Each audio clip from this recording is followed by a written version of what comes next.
Concertation que moi, journaliste, je vois partout grâce à des organismes comme l'AREAS, qui sont effectivement uniques en France, mais également les CPIE. Et j'en reviens sur les parcs naturels régionaux qui s'avèrent être des petits parlements locaux. Mesdames, Messieurs, merci d'accueillir pour parler spécifiquement des sols Daniel Delahaye, que je ne représente plus, Delphine Clément et Jean-François Ouvry, que vous avez vu à l'image, Mesdames, Messieurs. Merci de les encourager. Vous avez vu à l'image également Christelle Alexandre, la directrice de l'AREAS, qui est dans la salle et qui a organisé cet événement. Daniel, oui, respectez l'ordre, voilà pour l'image, merci. Donc Daniel Delahaye, je vous représente quand même pour l'image et nos amis par Internet qui nous rejoindraient seulement, professeur des universités de Caen, Delphine Clément, pardonnez-moi. Vous êtes la responsable du pôle prévention des inondations et protection des ressources à la direction du cycle de l'eau pour Le Havre Seine Métropole.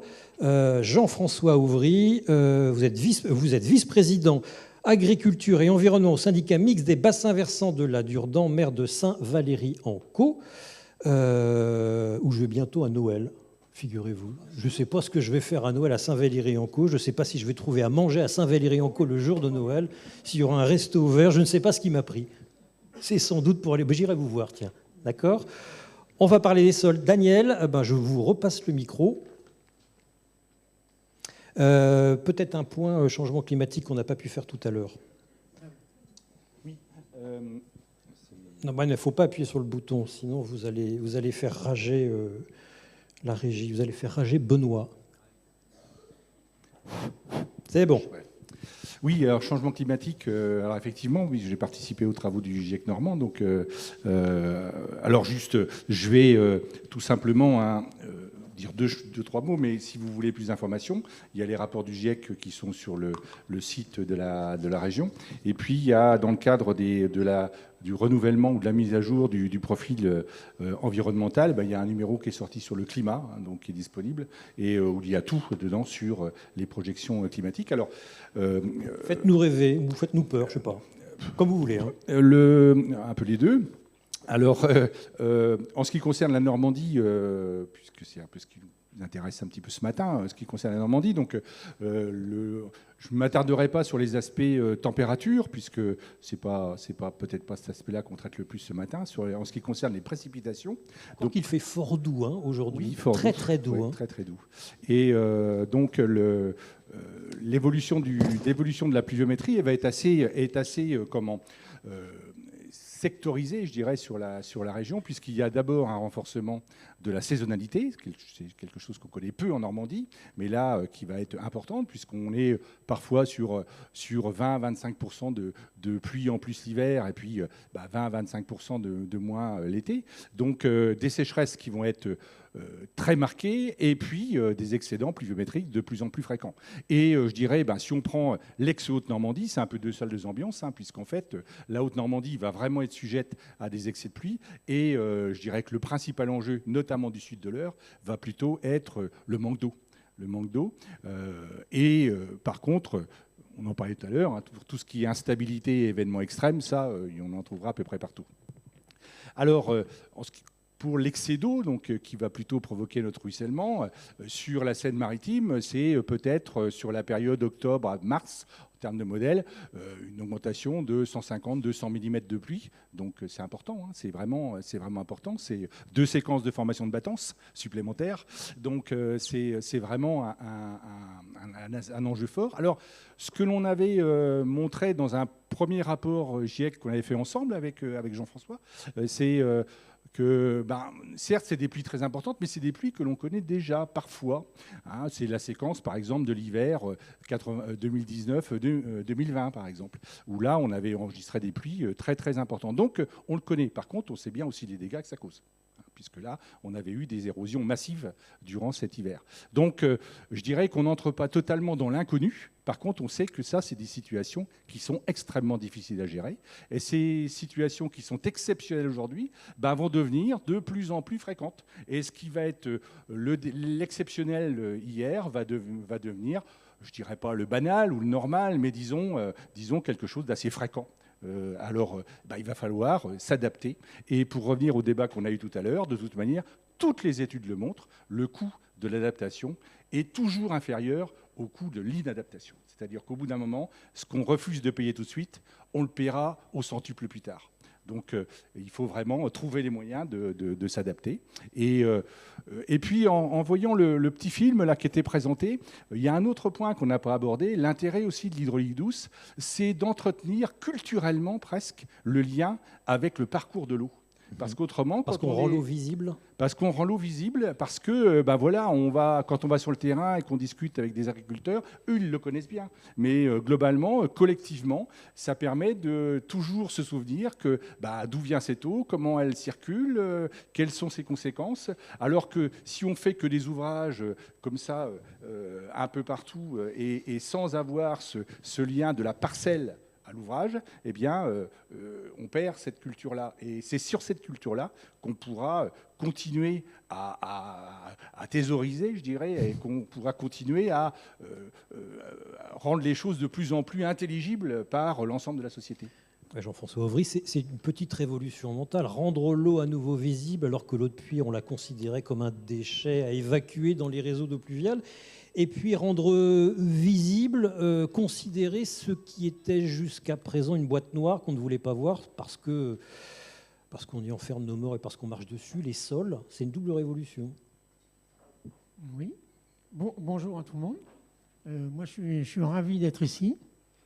Ça fait 40 ans qu'on a commencé. Et donc, voir tout ce qui a été fait et vous voir tous présents, j'en connais au moins la moitié dans la salle. Et là, sur la gauche, les jeunes, pas trop, mais ça va venir. Je voulais juste commencer par un complément sur ce qui a été dit sur le changement climatique, parce que si on parle de demain, pour aller plus loin, par rapport à ce que les scientifiques sont en train de nous dire, ça veut aussi dire que les solutions qui ont été un petit peu imaginées depuis 20 ans ou 30 ans ne seront pas forcément celles qu'il va falloir multiplier demain. Toutes les solutions qui sont un peu basées sur nos problèmes d'hiver et des ruissellements d'hiver, demain, il faut qu'on ait des solutions aussi qui soient adaptées aux problèmes des orages. Et donc, on a encore besoin de recherche, on a encore besoin de s'adapter. Jusqu'à présent, on s'était un petit peu interdit d'utiliser des solutions un petit peu à l'américaine ou des solutions de l'Afrique du Nord qui subissent des gros événements, mais c'est quoi des solutions à l'américaine ou à l'Afrique du Nord? Dans le sud de l'Espagne, par exemple, où ils sont confrontés à des orages, sur des parcelles de maïs aussi, parce qu'ils font aussi du maïs, par rapport aux orages, ils ont développé des techniques pour faire des macro-flaquages dans l'interrang du maïs. Sincèrement, chez nous, on en a besoin un petit peu, mais pas beaucoup. Mais on peut imaginer que les solutions face aux orages qui seront un problème de demain, on ne les a pas encore forcément beaucoup creusés dans notre territoire ou dans le nord de la France aujourd'hui, et que ça va faire partie des besoins qu'on pourra avoir demain. Parce que ce qui vient d'être dit aussi, c'est important, il va y avoir une répercussion sur les nappes d'eau. Demain, on voit bien que le GIEC, par ses conclusions, montre qu'on risque d'avoir une diminution des nappes d'eau. Mais s'il pleut beaucoup plus en hiver, au moins sur ce territoire-là, c'est plutôt une bonne chance. Sauf si ça entraîne de la terre dans les nappes. Encore faut-il que ça ne ruisselle pas. Aujourd'hui, sur le nord sur le département et le nord de l'Eure, le ruissellement représente en moyenne entre 10 et 50 mm de ruissellement. Pendant l'hiver, essentiellement, à 80%. Je ne sais pas si c'est beaucoup, vous me dites ça, mais je n'ai pas les ordres de grandeur. La recharge de la nappe, c'est en moyenne 300 mm. Donc ça représente, vous voyez, 10... Mais ce qui va nous manquer demain, c'est justement ces millimètres supplémentaires. Si on passe de 300 mm de recharge à 250 ou de 250 à 200, ça va poser des problèmes. Donc on a tout intérêt, encore plus demain, à avoir des solutions basées sur l'infiltration. Aussi beaucoup plus. On peut faire des aménagements pour retenir la terre, c'est important. On peut faire des aménagements pour éviter les inondations catastrophiques. Mais je pense que demain, on va avoir une réflexion tous ensemble à avoir pour continuer de chercher, de faire évoluer des solutions pour nous adapter à ce qui vient d'être dit, ce que les scientifiques nous disent. C'était pour vous montrer simplement qu'il ne faut pas croire qu'on a déjà bien travaillé pendant 40 ans, on a un joli référentiel, on a beaucoup de données sur comment il faut le faire, etc., et sur la concertation. Faisons attention de rester Humble. ouvert aux questions qui vont se poser demain, sans se dire, bah oui, on sait forcément tout. Daniel Delahaye. C'est juste un complément, juste pour mettre un peu la pression. C'est-à-dire que... Vous l'avez déjà mis, hein, mais allez-y, non, encore un petit sur peu. juste maintenant, pression locale, c'est-à-dire que globalement, en Seine, je reprends l'exemple de la Seine-Maritime, mais je pourrais avoir le même discours sur le nord de la plaine de Caen. Vous avez des sols qui sont des sols épais, avec des très très belles réserves utiles, et c'est sans doute les sols les plus résilients en matière d'agriculture, avec le changement climatique. Donc vous avez quasiment presque un devoir de protéger ces sols-là, parce que c'est presque une réserve nationale, quoi, quelque part. Donc il faut vraiment protéger cette ressource-là, alors qu'en Normandie, hein, c'est un festival de petits sols qui vont souffrir des sécheresses futures. Donc là, on a un enjeu extrêmement fort, parce que c'est pas parce que c'est abondant qu'on pourrait se permettre de moins le protéger. Monsieur Ouvry. Oui, vous m'avez posé une question sur les sols, je n'ai pas répondu. J'allais y revenir de toute façon. Hein, d'accord, oui, on sait bien. Sur les sols, on a des sols qui sont parmi les comme tu viens de le dire, des sols qui sont extraordinaires, au moins sur cette frange littorale. Mais il faut aussi penser, on a des sols, des petits plaquages de limon aussi dans la Manche ou sur d'autres territoires de la Normandie. Puis c'est les mêmes sols dans le nord aussi, hein, sur toute la frange littorale.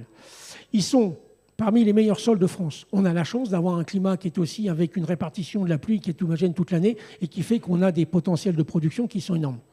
Mais quand il y a du ruissellement et de l'érosion, on perd effectivement, comme tu l'as dit tout à l'heure, entre 200 kg jusqu'à 1 tonne par hectare et par an en moyenne. On a des pics à 10 tonnes par hectare et par an. Mais c'est vrai que ça sédimente dans les vallées. Sauf que ce qui part en premier, c'est la matière organique. C'est la richesse des sols qui s'en va. C'est le réservoir, dans les vallées, c'est la ou fertilité. qui retourne via les bétoirs dans les nappes. Qui est emmené avec le ruissellement. Les sables sédimentent dans les vallées. La matière organique sédimente très très rarement. Elle rejoint souvent les rivières où elle sédimente en dernier. Donc ça va s'accumuler un petit peu dans le fond des vallées. Mais sur nos plateaux, aujourd'hui, contrairement à ce qui est dit dans le GIEC, dans les zones où on a du ruissellement et de l'érosion, on perd plus de matière organique qu'on arrive à augmenter la teneur en matière organique des sols. Sauf un système, c'est l'agriculture de conservation. Dans les autres systèmes, on a des diminutions de matière organique, même si on essaye de faire bien avec les techniques labour aussi. Et c'est à cause de l'érosion des terres. Et on perd jusqu'à 1% à 2% de matière organique par ruissellement tous les ans. Et tous les agriculteurs qui sont dans la salle ou ceux qu'on rencontre, ils savent bien que remonter le taux de matière organique de 1/10 de 1 pour 1000 tous les ans, c'est déjà difficile. Donc c'est vrai qu'on conserve nos sols, ils sont riches, mais qu'il faut aussi faire attention un petit peu dans le détail de la qualité des sols pour conserver leur potentiel. La conservation des sols, hein, c'est d'abord une couverture permanente, ensuite moins de labour. Enfin, un travail de surface. La conservation des sols, c'est surtout effectivement de garder le sol en tant que tel, mais de garder des bons sols, pas de garder des squelettes avec que du sable. Hein. Le sable, on a le Sahara, mais ça ne donne pas grand-chose. Donc la conservation des sols, c'est bien dans cet esprit-là. Et en fait, c'est faire en sorte que le sol, il ait deux caractéristiques, qu'il soit riche en matière organique pour pouvoir nourrir les plantes tout au long de l'année, et puis qu'il soit bien vivant de façon à ce que l'eau ne soit pas bloquée à certains endroits, mais que ça draine bien et qu'on ait une capacité en eau, qui soit une réserve en eau qui soit importante pour que les plantes, quand elles en ont besoin, elles puissent le retrouver. La réserve utile en eau, c'est tout le travail d'Isabelle Cousin à l'INRAE, oui.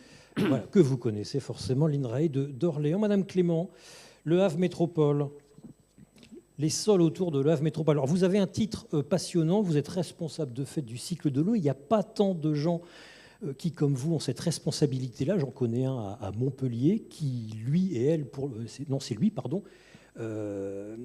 qui finalement a la responsabilité ou l'autorité sur tous les services de sa métropole. Je ne sais pas si c'est votre cas. En tout cas, est-ce que c'est un bon signe politique d'une appréhension globale du cycle de l'eau et puis, d'une certaine façon, de l'intérêt des sols? Alors, c'est notre directeur, qui est le directeur cycle de l'eau à la communauté urbaine du Havre. Donc, effectivement, ça fait très longtemps que les élus se sont organisés, ont pris, je dirais, la mesure de l'importance de ces sujets-là sur la pointe du Havre. Pourquoi? Parce que Le Havre était trop longtemps les pieds dans l'eau? Oui, par les événements, on est d'accord.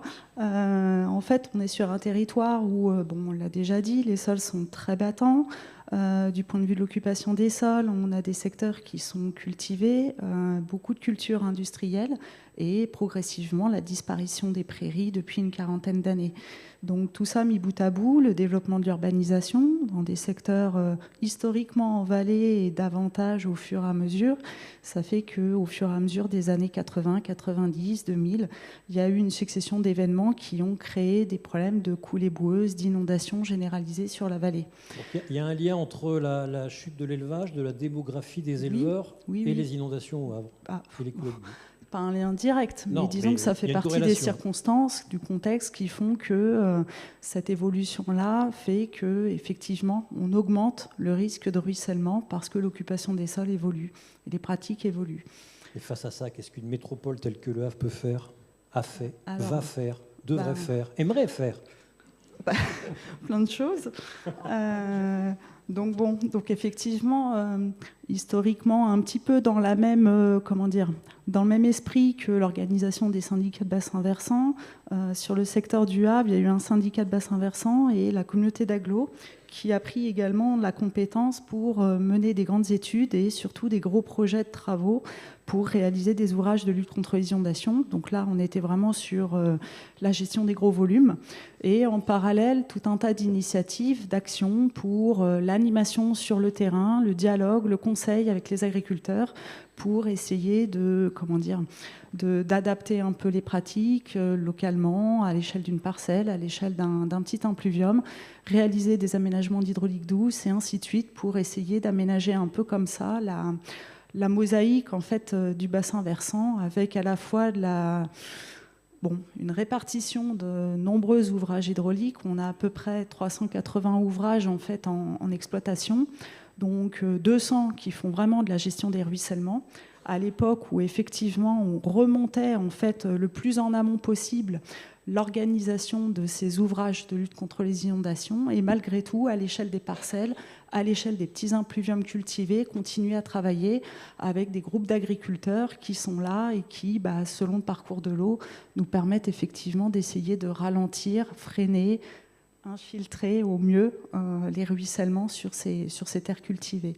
Concrètement, ça passe par quoi, vu que vous travaillez avec le monde agricole? Ça passe par un PAT, par le développement de filières, par la contractualisation d'agriculteurs à qui vous demandez de changer leurs pratiques? Il y a plein de volets. En fait, on travaille avec plusieurs casquettes. Donc nous, on est sur le volet cycle de l'eau, donc à la fois une entrée sur la limitation de l'érosion et du ruissellement sur les coulées boueuses et les inondations. Et on a une autre casquette sur la production, la distribution d'eau potable. Et donc, en fait, toutes les mesures de protection de la qualité des ressources en eau souterraine, en fait, on n'en a pas parlé, mais le plateau est un plateau, un gruyère, truffé en fait de gouffres, de bétoirs, par lesquels les ruissellements concentrés de surface peuvent s'engouffrer et s'écouler très rapidement en souterrain jusqu'à nos captages d'eau potable. Et donc là, on a des sujets de turbidité. Donc l'érosion nuit à la potabilisation de l'eau des Havrais. Comment ? Pardon. L'érosion nuit à la potabilisation, la potabilité de l'eau des Havrais. Oui, c'est c'est un vecteur de pollution très important. Donc on a tout un tas d'actions du coup de surface pour réduire en fait ces écoulements concentrés et en fait à l'arrivée c'est des traitements, des investissements sur la capacité à traiter les eaux pour pouvoir la rendre conforme aux normes sanitaires pour la distribution d'eau. Donc oui, il y a un lien évident entre l'érosion de surface et la qualité des eaux souterraines pour la production d'eau potable. Mais comment on peut faire ça? Parce que les bétoirs, de toute façon, il ne faut pas les boucher, puis on n'y arriverait pas. Comment on fait pour les gérer, pour gérer l'engouffrement dans les bétoirs? Est-ce que ça se modélise? Est-ce qu'on sait quoi faire? Alors oui, les solutions, on les connaît de mieux en mieux. On en découvrira encore. On en parlera après, tout à l'heure aussi. Je suis encore convaincue qu'on a encore plein de choses à apprendre. Mais oui, les solutions, on les connaît. Les outils se développent. Il y a encore plein d'initiatives en termes de recherche, de développement sur les outils. Mais on est capable de modéliser les écoulements d'un bassin versant, de les engouffrer dans des systèmes de bétoirs et d'essayer de voir effectivement, tout au long de ce parcours en surface et en souterrain, comment les processus s'écoulent dans la matrice, Donc ça, oui, il y a plein d'initiatives. La difficulté, c'est Les solutions physiques, on les connaît, on doit encore les adapter puisque les pratiques évoluent, les cultures évoluent, etc. Donc du coup, des nouveaux désordres en quelque sorte, et du coup d'apporter encore des solutions adaptées. Mais la difficulté, c'est effectivement de partager ce diagnostic, de continuer d'informer sur ces processus-là, sur leur évolution, de manière à construire en fait les plans d'action ensemble, sinon on n'y arrive pas. Et la concertation se passe bien chez vous? Écoutez, on fait de notre mieux. Bon, c'est pas rassurant, mais...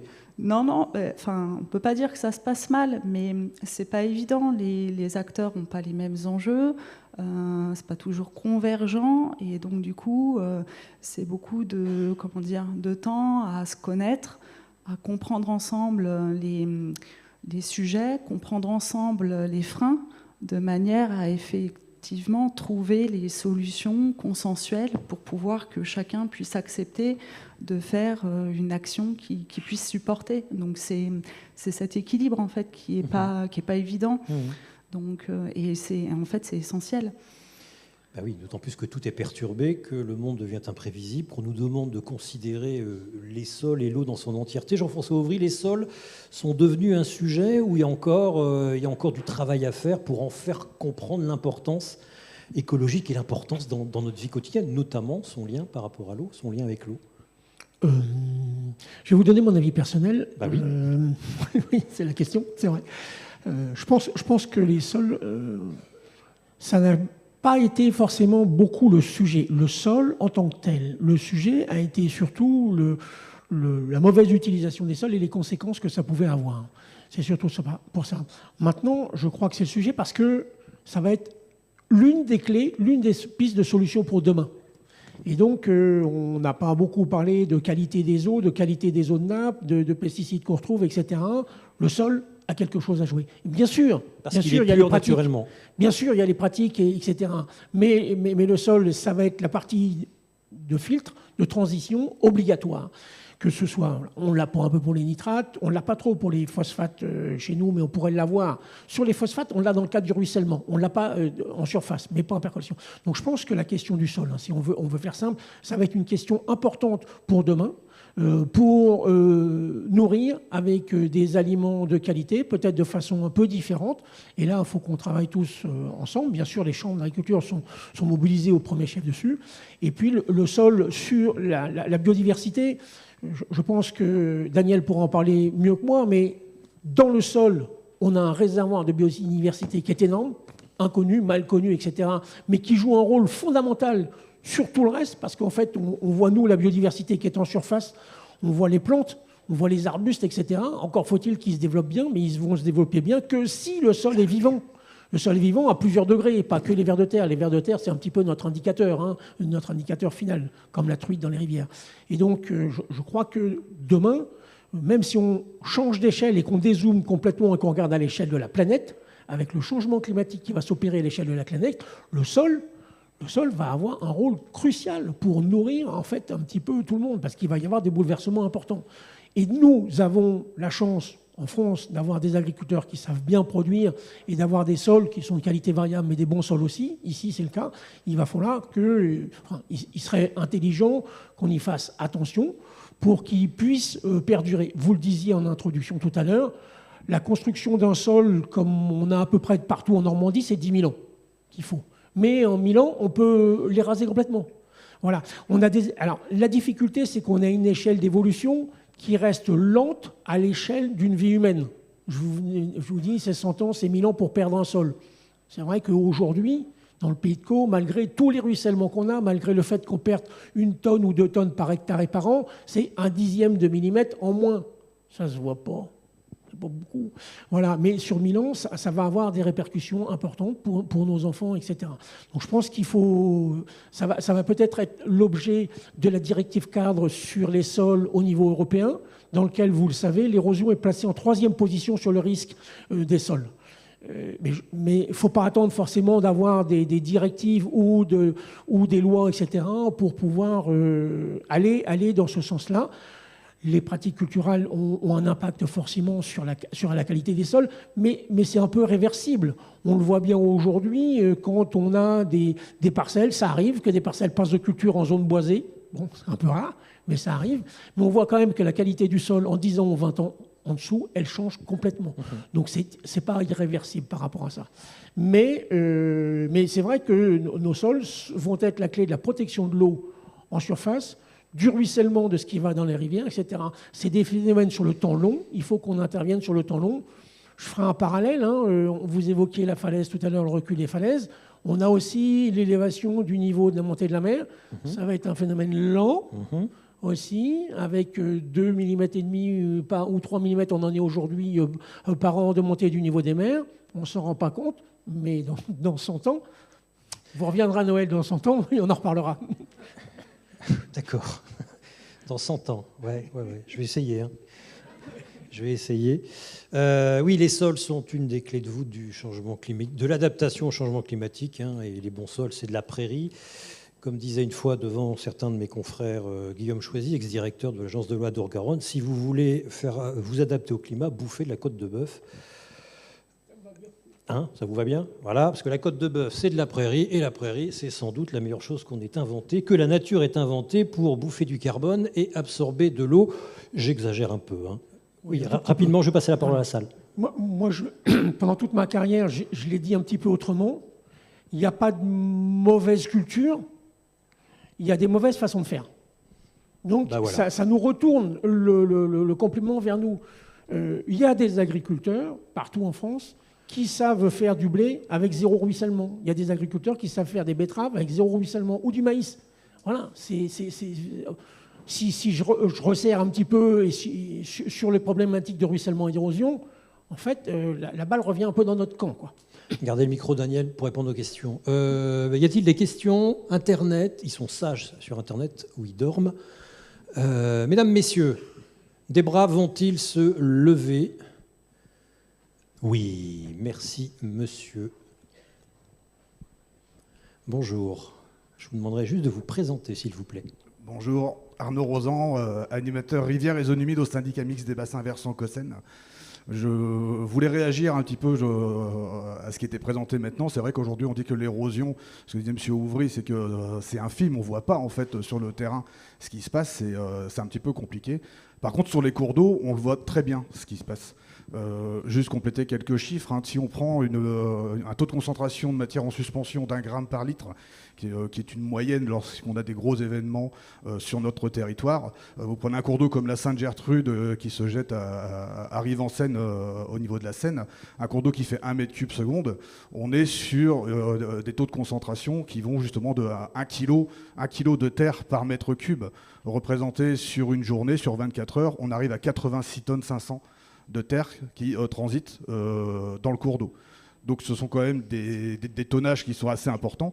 Et nous, ce qu'on constate sur les cours d'eau, c'est que ces matières en suspension ne partent pas toutes en Seine et en mer. Une bonne partie vient colmater les cours d'eau. Et aujourd'hui, c'est une grosse problématique, nous, en termes de perte d'habitat sur nos rivières. Le colmatage, aujourd'hui, ne se fait plus qu'en fond de vallée. Les colmatages se font jusque sur les sources, les zones de frayère. Et aujourd'hui, nous, dans le cadre des suivis rivières, et notamment des populations de salmonidés, truites de mer, saumon, truites fario, on constate en fait une grosse déperdition de ces populations parce qu'elles n'arrivent plus à se reproduire en fait dans nos cours d'eau.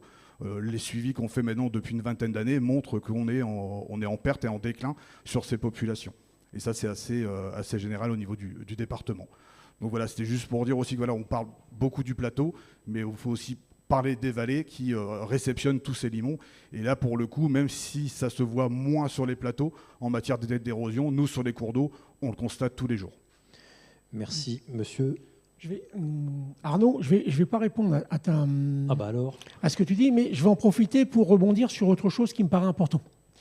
Et puis surtout qu'il y a des jeunes dans la salle, et il y a 2 messages pour les jeunes que je voulais aussi faire passer.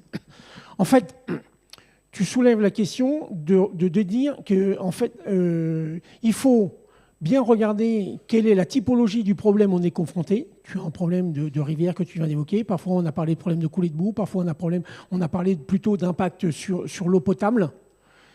et que en fait, les solutions qu'on peut développer en amont, en préventif sur le territoire, doivent vraiment être adaptées aux problèmes. Ce qui suppose en préalable, mais comme dans beaucoup d'actions dans notre vie, ce qui suppose en préalable, et je m'adresse plutôt aux jeunes, c'est qu'il faut un bon diagnostic au départ. Si on ne fait pas le bon diagnostic ou si on n'a pas l'objectif à atteindre, on ne va pas forcément choisir les bonnes solutions. On n'est pas là pour faire du copier-coller de toutes les mesures, du référentiel qu'on a dans nos catalogues. Il y a des fiches sur toutes les méthodes d'érosion, etc. Oui, c'est vrai.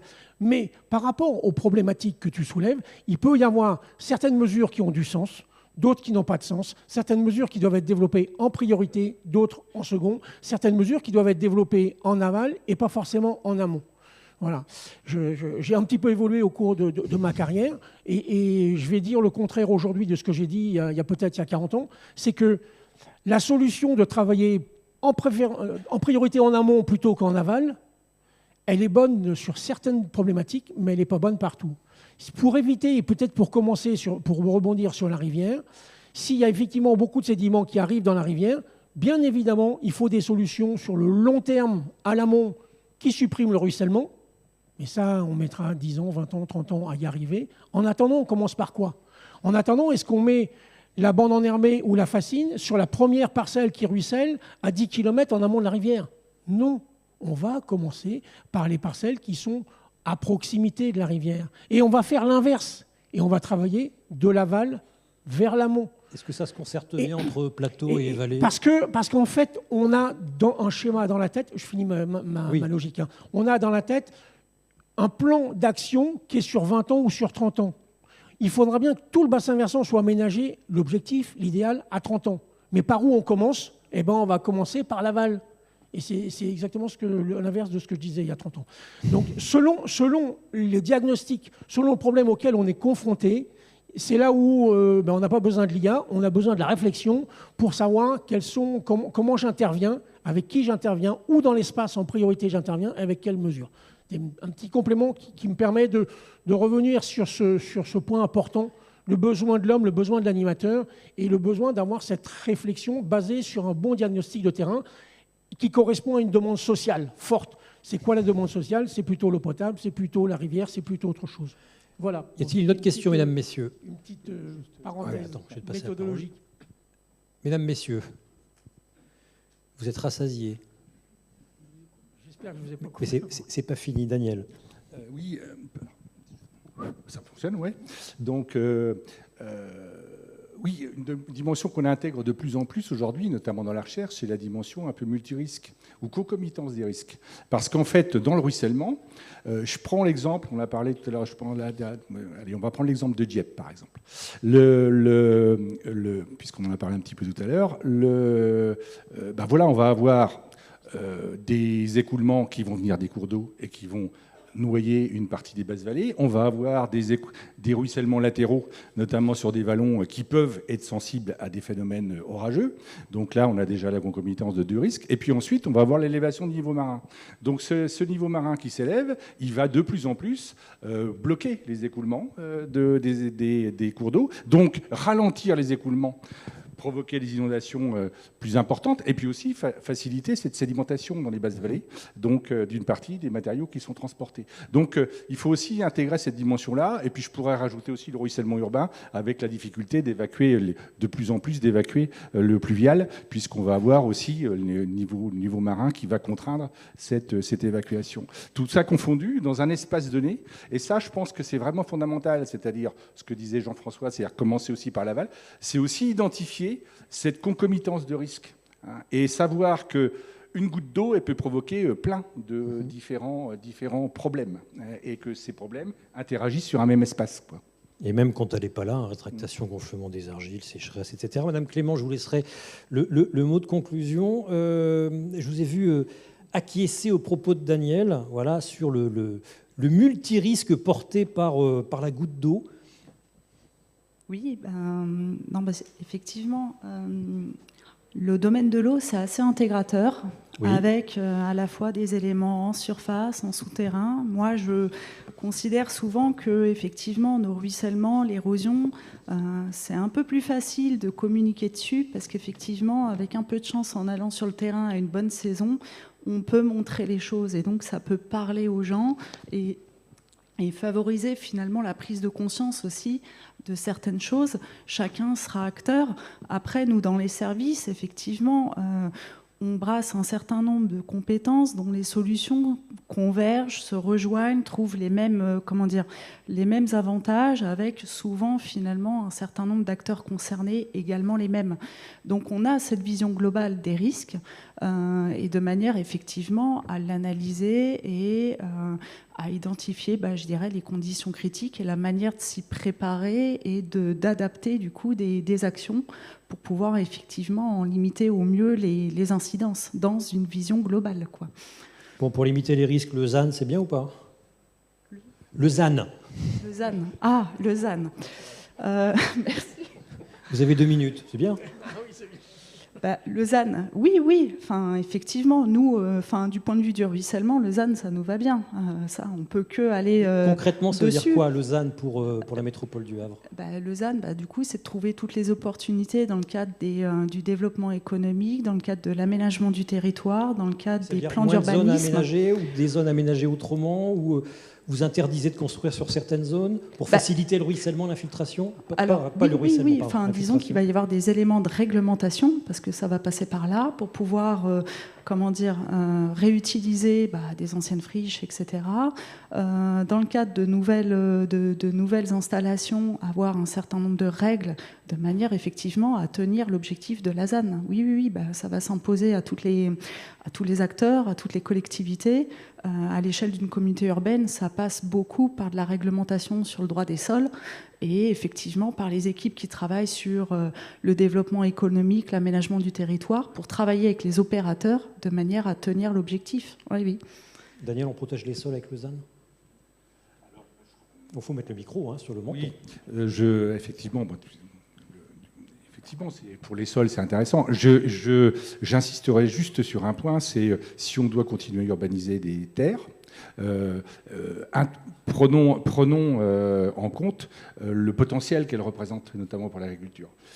Moi, j'avoue que je suis un peu navré quand je vois, notamment au nord de Caen, qu'on continue à urbaniser les meilleures terres, entre Caen et la mer. Ça, c'est vraiment... pour quelqu'un qui travaille sur les sols, c'est un peu un crève-cœur quand même, quoi. Donc je pense que ça mériterait qu'on intègre le potentiel agronomique des sols dans les choix qu'on fait en matière d'urbanisation. A priori, c'est ce qu'a fait Rouen, intégrer la multifonctionnalité des sols. Vous avez une équivalente qui s'occupe des sols spécifiquement au sein de la métropole de Rouen. Merci à vous, madame, messieurs. Merci de votre attention.